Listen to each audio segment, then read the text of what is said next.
Hello, viewers. This is Heaven Gate Borborbor Group, located at Lashibi, Tema West.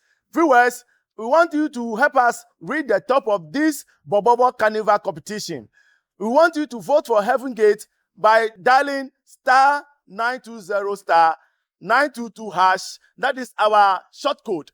But if you want to vote for Heaven Gate, our number on the group is 12. Our number is 12. So don't forget, vote for Heaven Gate by dialing star 920 star 922 hash. And our group number is 12. So don't forget, we are here to give you the best African Borborbor music. Thank you so much.